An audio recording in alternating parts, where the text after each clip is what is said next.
ఏవి45 news కి స్వాగతం. ఏలూరు జిల్లా చెనుబండ ప్రతి బుధవారం శ్రీ కోదండ రామాలయం నందు అన్నదానం జరుగుతుందని ఆలయ కమిటీ మరియు వేగా జ్యువెలరీ అధినేతలు 3000 మందికి పైగా అన్నదాన కార్యక్రమం నిర్వహించారు. పెద్ద సంఖ్యలో భక్తులు పాల్గొని వేగా జ్యువెలరీ వారికి ఆశీస్సులు అందజేశారు.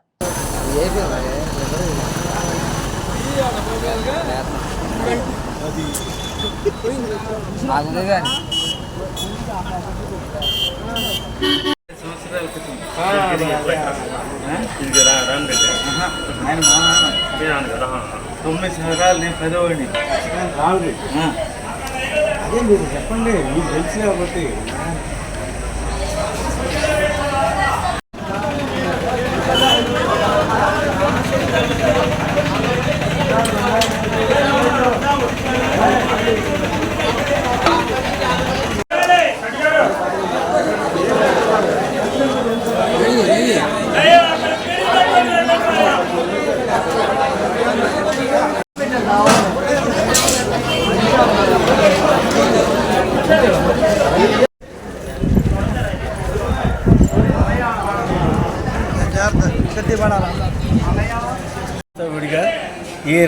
ఈ కోదండ రామాలయానికి భక్తుడిగా దేవాలయంలో ప్రతి సంవత్సరం కళ్యాణోత్సవాల్ని కనులారా చూసి ఆనందించి వెళ్ళేటువంటి వాళ్ళం.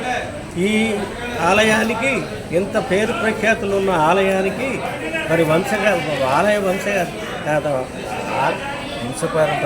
ధర్మకర్తలైనటువంటి చెన్నకేశవరెడ్డి గారు చక్కగా నిర్వహిస్తున్నారు. ఇప్పుడు వనమా కేశవరావు గారు వారి యొక్క కుమారులు నవీన్ అండ్ సుధాకర్ కూడా ఈ చనుబండ వాస్తవ్యులే. వాళ్ళు ఈ మన రామాలయాన్ని చక్కగా అభివృద్ధి చేయాలని పూనుకొని గోపురాలన్నింటినీ కూడా చక్కగా విగ్రహాలన్నింటినీ కూడా తయారు చేయించి ఈ ప్రతి బుధవారం నాడు భక్తులకు విశేషంగా ఆకర్షించాలనే ఉద్దేశంతో ప్రతి బుధవారం నాడు అన్నదానాన్ని చేయడానికి కూడా సంకల్పించి ఈరోజు ఆ కార్యక్రమాన్ని ప్రారంభించడం జరిగింది. జయప్రదంగా ఈరోజు దాదాపు 2000 మంది వచ్చి భోజనాలు చేసి వెళ్తున్నారు. అందుకు నేను చాలా సంతోషిస్తున్నాను. ఆలయ ధర్మకర్తలకు మరియు ఈ కార్యక్రమంలో కూడుకున్నటువంటి వనమా దాతలకు కూడా నేను ఒక ఉపాధ్యాయుడిగా వాళ్ళకి ధన్యవాదాలు, కృతజ్ఞతలు తెలియజేస్తాను. ఇంకో మ్యాటర్ అండి, కొత్తగొండ్ల ప్రసాద్ గారు అనే ఒక భక్తుడు ఉత్తర ద్వారం 1980వ సంవత్సరంలో నిర్మించడం జరిగింది. అప్పటి నుంచి ఎక్కడా లేనటువంటి ఉత్తర ద్వార దర్శనం మన ఈ చనుబండ రామాలయంలో భక్తులకి అందుబాటులోకి వచ్చింది. ఆ ఉత్తర ద్వారం భిన్నం అవటంతో ప్రస్తుతం కొత్తగొండ రామారావు గారి కుమారులు 3 ఈ ఉత్తర ద్వారానికి పునర్నిర్మాణం చేసి దానికి కూడా గాలిగోపురం నిర్మించడానికి పూనుకొన్నారు. వారికి ధన్యవాదాలు. అట్లానే వనమాకేశ్వరరావు గారి పిల్లలు కూడా దక్షిణ దర్వాజాకి పడమర దర్వాజాకి కూడా గాలిగోపురం నిర్మిస్తామని మాట ఇచ్చి ఉన్నారు. మరి ఉత్తర పక్క ఉన్నటువంటి ఖాళీ స్థలాన్ని రేకులు వేసి దాంట్లో అన్నదానం నిర్విఘ్నంగా నిర్వహిస్తామని కేశవరావు గారి కుమారులు మాట ఇచ్చి ఉన్నారు.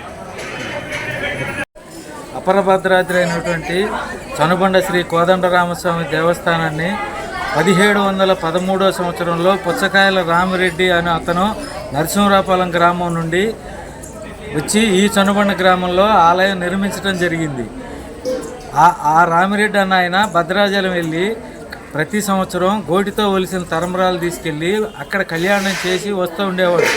అతని వయసు అయిపోవటం మూలన, అయ్యా నేను రాలేను నీ దగ్గరికి, మరి ఏమిటి నాకు ప్రత్యామ్నాయ మార్గం అని అడిగితే ఆ స్వామివారే స్వప్నంలో కనిపించి, అయ్యా పలానా ఇంత దూరంలో 7 కోసుల దూరంలో నా విగ్రహాలు ఉన్నాయి, ఆ విగ్రహాలు తీసుకెళ్ళి అక్కడే ప్రతిష్ఠ చేసుకోమని ఆ రాముల వారు చెప్పడంతో ఆ విగ్రహాలని పతిబోర్యాల్లో పెట్టుకొని నరసింహరాపాలెం తీసుకెళ్ళి గుడి కడదామని ప్రయత్నం చేస్తే ఆ విగ్రహాలు పెట్టినటువంటి ఎద్దు చనుబండ గ్రామంలో ఇప్పుడు రాముల వారి గుడి కట్టినటువంటి ప్లేసులోకి వచ్చి పడుకొని లేవలేదు. ఎన్ని రకాలు హింసించినా లేవకపోవడంతో ఆ రాత్రి ఇక్కడ విశ్రమించారు. విశ్రమించిన తర్వాత మళ్ళీ స్వప్నంలో కనపడి ఆ ఎద్దు పడుకున్న చోటే నాకు గుడి కట్టమని స్వామివారి చెప్పడంతో అప్పుడు ఈ చొన్నబండ గ్రామంలో రామాలయం నిర్మించడం జరిగింది. ఇది 1713 సంవత్సరం. అక్కడ నుంచి మా వారసులైనటువంటి పుచ్చకాయల అప్పిరెడ్డి, తర్వాత రామిరెడ్డి, తర్వాత జవ్వారెడ్డి, తర్వాత రామిరెడ్డి, తర్వాత నాగిరెడ్డి, తర్వాత చెన్నారెడ్డి, పుల్లారెడ్డి, వీరమల్లారెడ్డి ఈ 1910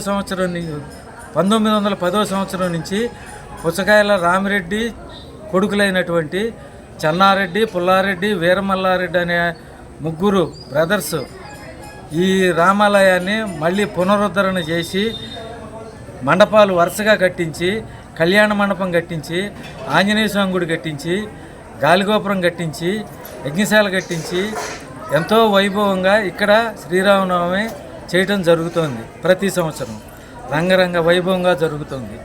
అట్లాంటిది కొంతకాలం తర్వాత ఈ గాలిగోపురం మీద, గర్భగుడి మీద ఉన్నటువంటి విగ్రహాలు భిన్నం అవటంతో ఆ విగ్రహాలని 2003లో మూలస్వామి విగ్రహాలు కూడా భిన్నం అవటంతో 2003లో మళ్ళీ పునఃప్రతిష్ఠ 15 లక్షల్లో 9 సంవత్సరాల ఏకకరువులు 15 లక్షలతో పునరుద్ధరణ చేయటం జరిగింది.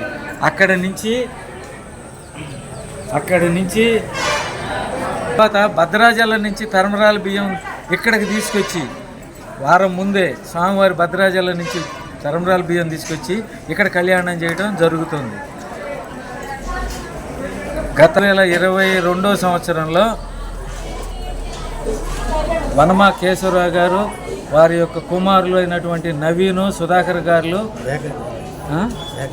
వేగా జ్యువెలరీస్ విజయవాడ వారు పూనుకొని ఈ ఆలయం యొక్క విగ్రహాలు పునర్నిర్మాణం చేసి వాటికి ఎంతో వైభవంగా రంగులేసి అప్పటి నుంచి ఈ కార్యక్రమం జరుగుతూ వస్తుంది. అంటే ప్రతి బుధవారం అన్నదానం జరుగుతుందండి. ప్రతి వేగా జ్యువెలరీస్ వారు వనమాకేశ్వరరావు గారి కుమారులు నవీన్ గారు, సుధాకర్ గారు ప్రతి బుధవారం, రాముడు పుట్టింది బుధవారం, రాముడి యొక్క పుట్టిన జన్మ నక్షత్రం పునర్వసు నక్షత్రం, ఈరోజు పంచమి అవటంలో ఈ రోజున అన్నదానం ప్రతి బుధవారం పెట్టడానికి నిర్ణయం తీసుకొని ఈరోజు మొదలు పెట్టడం జరిగింది.